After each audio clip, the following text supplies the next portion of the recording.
Next আসছে যে অর্গানটা secretariat. সেক্রেটারিয়েটটা গঠিত হয় যে the secretariat comprises the Secretary general and 10,000s of international UN staff members who carry out the day-to-day work of the UN as mandated by the General Assembly and the organization's other principal organs. তাহলে এই United নেশনের যে কার্যকলাপগুলো হবে সেটা general assembly এবং আর যে যে আমরা organs গুলো বললাম এরা ঠিক করছে। ইকোনমিক কাউন্সিল, ইকোনমিক সোশ্যাল ইত্যাদি ঠিক করছে। জেনারেল অ্যাসেম্বলি আরো পলিসি মেকিং করছে। এইভাবে যেসব যে পলিসিগুলো মেকিং হবে, কোনগুলো কি কার্যকর হবে, সেই ডে টু ডে ম্যাটার গুলো দেখে কে? ইউনাইটেড নেশনের কিছু কর্মচারী আছে যারা হচ্ছে ইউনাইটেড নেশনে চাকরি করে, ঠিক আছে? সেরকম 10,000 অফ ইন্টারন্যাশনাল ইউএন স্টাফ আছে তারা, এবং তাদের মানে ইউনাইটেড নেশনের যে হেড কে হয় সেক্রেটারি জেনারেল। সেক্রেটারি জেনারেল হচ্ছে ইউনাইটেড নেশনের হেড, ঠিক আছে? তো তিনি এবং তার 10,000 যে স্টাফ আছে তারা মিলে এই সেক্রেটারিয়েটটা গঠিত হয়। তারা কি করে? এই যে সব রকম কাজকর্ম হচ্ছে কিনা সেগুলো ইমপ্লিমেন্ট করা হচ্ছে তাদের দায়িত্ব।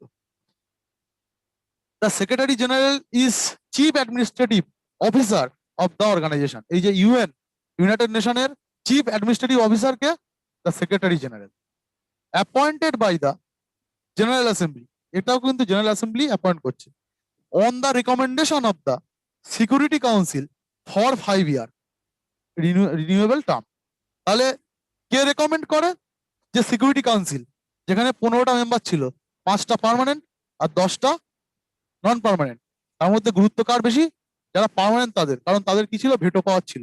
তাহলে এই যে ইউনাইটেড নেশনের যে সেক্রেটারি জেনারেল হবে সেটা কিন্তু ওই 5জন দেশে ঠিক করছে যাবে। কারণ কি 15 জনের মধ্যে 10 জনের তো ভেটো পাওয়ার নেই আর 5 জনের ভেটো পাওয়ার আছে। তাহলে সেক্রেটারি জেনারেলটা কিন্তু অ্যাকচুয়ালি মানে ওই 5টা দেশের যাদেরকে নির্বাচন করবে সেই কিন্তু ঠিক হচ্ছে, ঠিক আছে? এই জন্য এই ব্যাপারটা আনডেমোক্রেটিক বলা হচ্ছে।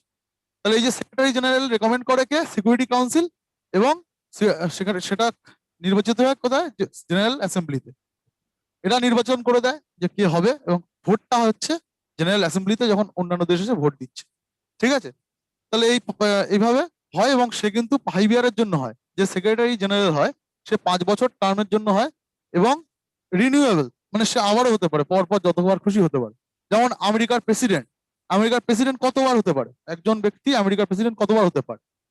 2বার, ঠিক আছে? কিন্তু আমাদের দেশে কিন্তু প্রেসিডেন্টের কোনো মানে একজন ব্যক্তি 2বার হতে পারে, 5বার হতে পারে, এমন কোনো ঠিক নেই, যতবার খুশি হতে পারে। ঠিক সেরকমই এই ইউএন এর যে সেক্রেটারি জেনারেল সেও কিন্তু যতবার খুশি হতে পারে, রিনিউয়েবল হয় এবং 5 বছর টার্মের জন্য থাকে। Hello sir. মালদা। হ্যাঁ স্যার, স্যার হ্যাঁ বলছি কি, বলুন। ইন্টারন্যাশনাল কোর্ট অফ যেটা আছে, তো চিফ হুম, জাস্টিসের টেনিওর কত? মানে 9 ওখানে কি বছর, সবার 9 বছর। 15 জন জাজ থাকে, হ্যাঁ, সবার 9 বছর টার্ম থাকে। তাহলে ওখানে কি চিফ জাস্টিস ইনভলভ আছে 15 জনের মধ্যে? 14+1 তাহলে? ওখানে চিফ জাস্টিস সিস্টেমটা নেই, এটা আমাদের দেশে আছে।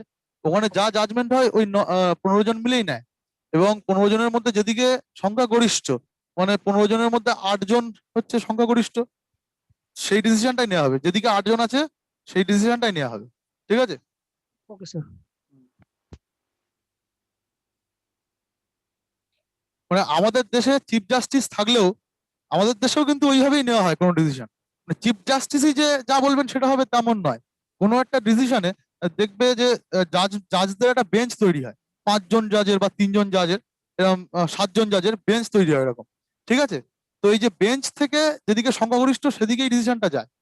আমরা যদি ওই এটা দেখি, ওই শবরীমালা যে মন্দিরে এন্ট্রি নিয়ে, ওখানে ওখানে ডিসিশনটা আমরা দেখবো যে 7জন ছিল, তার মধ্যে 5জন এদিকে গেছে আর 2জন বিপক্ষে গেছে, ঠিক আছে? সেই জন্য কিন্তু ডিসিশনটা কার্যকরী হয়েছে যেদিকে সংখ্যাগরিষ্ঠ।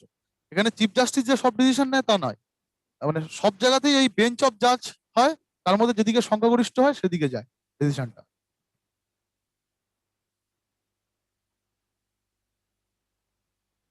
আর রিসেন্টলি হয়েছিল রাম মন্দিরের ক্ষেত্রে, যে অযোধ্যায় রাম মন্দির হবে কি হবে না, সেক্ষেত্রেও যদি করেন তাহলে দেখতে পাবেন যে 2জন বিপক্ষে, আবার 5জন না এরকম 4জন মনে হচ্ছে পক্ষে আর 3জন বিপক্ষে, এরকম ছিল একটা কি ব্যাপার, ঠিক আছে? যেদিকে সংখ্যাগরিষ্ঠ সেই ডিসিশনটাই নেওয়া হবে।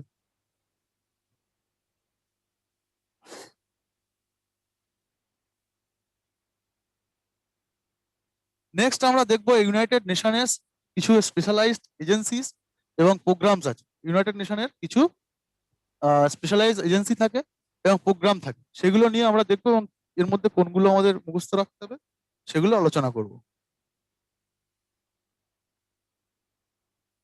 ইউনাইটেড নেশনের যে স্পেশালাইজ এজেন্সি গুলো আছে, তারা বিভিন্ন বিভিন্ন ক্ষেত্রে বিভিন্ন এজেন্সি আছে।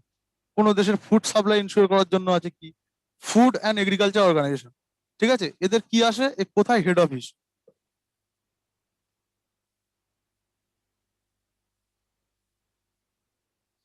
তাহলে এই food food and agriculture organization আমাদের কি করতে হবে, এর এই ফাও এর ফুল ফর্মটা মুখস্থ করতে হবে, ঠিক আছে? ফুড অ্যান্ড এগ্রিকালচার অর্গানাইজেশন, এর হেডকোয়ার্টার কোথায়? রোম, ইটালিতে। এর প্রত্যেক বছর সব পরীক্ষায় আসে, একটা দুটো আসবেই, মানে সব পরীক্ষাতেই এই ইন্টারন্যাশনাল অর্গানাইজেশনের হেড অফিস কোথায় আর এর ফুল ফর্ম কি, হ্যাঁ, কত সালে প্রতিষ্ঠা হয়, এটা সাধারণত আসে না, ঠিক আছে?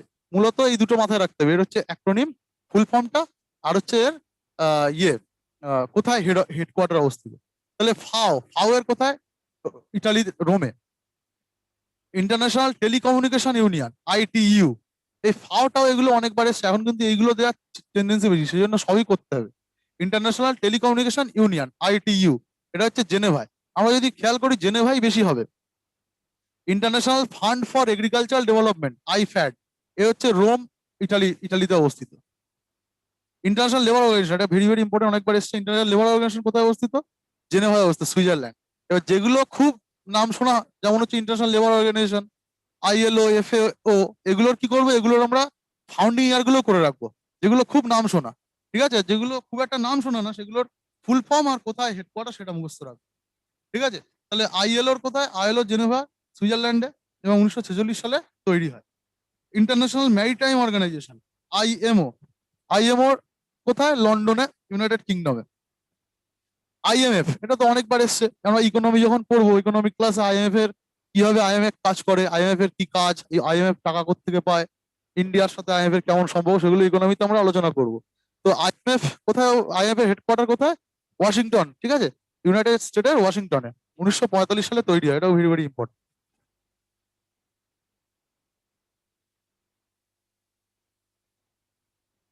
হ্যালো বলুন। স্যার, মালদা থেকে বলছি। হ্যাঁ বলুন। স্যার আইএলওটা মানে 1919 হবে স্যার, লেবার অর্গানাইজেশনটা। আইএলও, হ্যাঁ, 1946 দেওয়া আছে ওখানে। আচ্ছা ঠিক আছে, আমি দেখে বলছি, ঠিক আছে?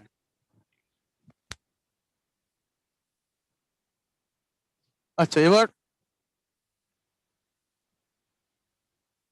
United Nation Environment Programme, UNEP, এগুলো এখন খুব আসছে এই সবগুলো, ঠিক আছে? এবং এর প্রত্যেকটা ডিটেলস নিয়ে আমরা আলোচনা করবো। ইউএনইপির কাজ কি, কবে প্রতিষ্ঠিত হয়, কি হয়, কিভাবে কাজ করে, সেগুলো আমরা ডিটেলস পরের দিন আলোচনা করবো।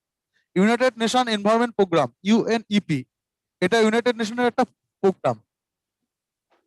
তারা কি করে, এনভায়রনমেন্টের বিভিন্ন মানে বিভিন্ন দেশ, সদস্য দেশগুলো আছে, তাদের মধ্যে বিভিন্ন এনভায়রনমেন্টাল গুলো নিয়ে থাকে এই সংস্থাটা, যে কোথায় কোন কোন জিনিসটাকে বিলুপ্ত প্রায় বলে ঘোষণা করা হচ্ছে, কোন প্রাণীকে বা কোন উদ্ভিদকে, এগুলো কিন্তু ইউএনইপি এর ডিসিশন নেয়।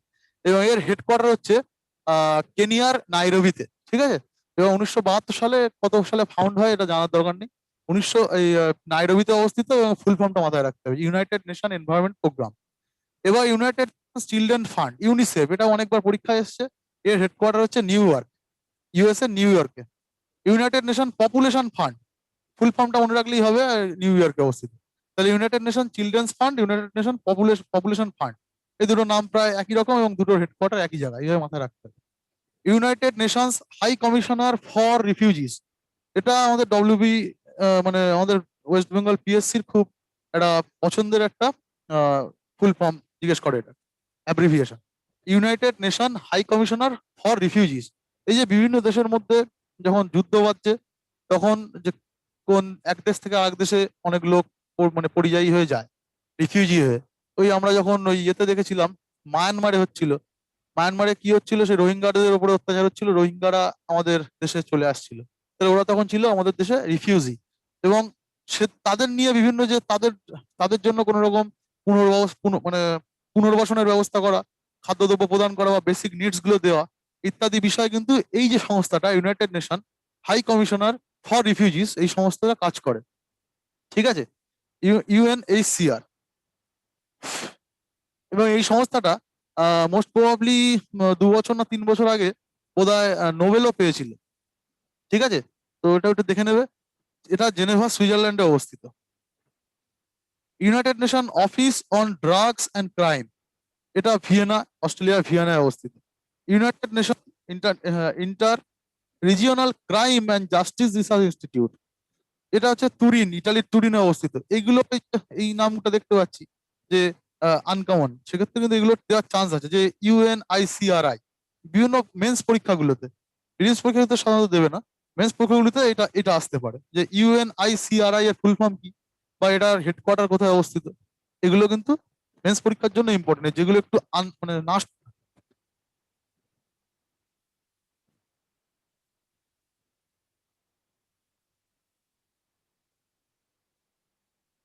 নেক্সট আসছে United Nations Office for Disaster Risk Reduction, UNDRR, সুইজারল্যান্ডের জেনেভায় অবস্থিত। United Nation Development Programme, UNDP, very very এটা খুব important. United Nation Development Programme, এটা হচ্ছে নিউ ইয়র্কে ইউএসএ তে অবস্থিত। এটা ফুল কবে প্রতিষ্ঠিত হয় সেটাও আসে 1965 সালে। United Nation Development Programme. United Nation University, Tokyo, জাপানে, এটা আসতে পারে যে কোথায় হেডকোয়ার্টার। ইউনাইটেড নেশনের ইউনিভার্সিটি হেডকোয়ার্টার কোথায়? জাপানের টোকিওতে। United Nations Conference on Trade and Development, UNCTAD, এটা পিএসসি মিসেলিনিয়াস পরীক্ষায়, মেন্স পরীক্ষা প্রত্যেক বছর আসে। ডব্লিউপিএসসি যে মিসেলিনিয়াস পরীক্ষা হয় সেখানে এই আংট্যাড এটা প্রত্যেক বছর আসে। হ্যাঁ, তো এর ফুল ফর্মটা আসে। পিএসসি এটা একটা ফেভারিট ফুল ফর্ম, মানে অ্যাব্রিভিয়েশন। আর এদিকে এর হেডকোয়ার্টার হচ্ছে জেনেভা, মানে সুইজারল্যান্ডের জেনেভা। 1964 সালে তৈরি হয়। এটা সালটা মুখস্থ রাখতে হবে। ইন্টারন্যাশনাল অ্যাটমিক এনার্জি এজেন্সি, এটাও ইম্পর্টেন্ট একটা। ইন্টারন্যাশনাল অ্যাটমিক এনার্জি এজেন্সির ইন্ডিয়ান প্রধান ছিল কিছুদিন আগে।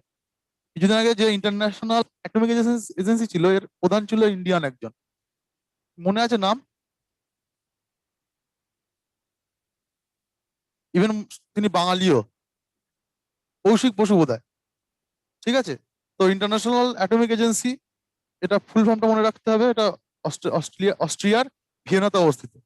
United Nation Human settlement Programme, UN Habitat human settlement programme, এটা হচ্ছে কেনিয়ার নাইরোবিতে।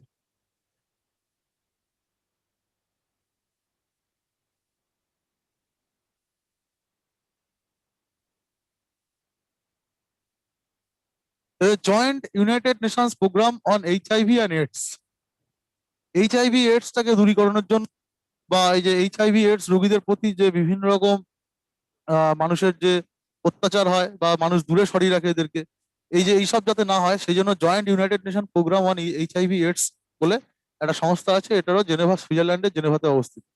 ওয়ার্ল্ড ফুড প্রোগ্রাম, এটা খুব ইম্পর্টেন্ট। ওয়ার্ল্ড ফুড প্রোগ্রাম, এটা আগে বলেছি, ইটালির রোমে। Office of the High Commissioner for Human Rights, OHCHR, এটার ফুল ফর্মটা খুব ইম্পর্টেন্ট, অ্যাব্রিভিয়েশনটা দেয় এটা। এর ফুল ফর্ম কি? Office of the High Commissioner for Human Rights, এটাও সুইজারল্যান্ডের জেনেভাতে অবস্থিত। মোটামুটি এইগুলো হচ্ছে ইউনাইটেড নেশনের বিভিন্ন এজেন্সি এবং প্রোগ্রাম। আমরা আজকে এই নামগুলো জানলাম, এর শর্ট মানে ফুল ফর্ম গুলো মুখস্থ করবো, তার কি কাজ। পরের দিন আমরা এটা, আজকে ইউনাইটেড নেশনের উপরে পার্ট 1 হলো। পার্ট 2 তে আমরা ইউনাইটেড নেশনের এই যে প্রোগ্রামগুলো, এই প্রোগ্রামগুলোর কোনটার কি কাজ বা কোনটা কি করে, এই যে কে ইয়ে করে, রেড লিস্ট বা বিভিন্ন লিস্ট হয় না বিভিন্ন পশু প্রাণী পাখির, তো কে প্রকাশ করে বা কোনটার কি প্রোগ্রাম নেয়, ইন্ডিয়ার ক্ষেত্রে কেন ইম্পর্টেন্ট, সেগুলো নিয়ে আমরা নেক্সট দিন আলোচনা করবো। এটা হচ্ছে ইউনাইটেড নেশনের ফার্স্ট পার্ট গেল। নেক্সট ক্লাসে তাহলে আমাদের কি আলোচনা হবে? নেক্সট ক্লাস আলোচনা হবে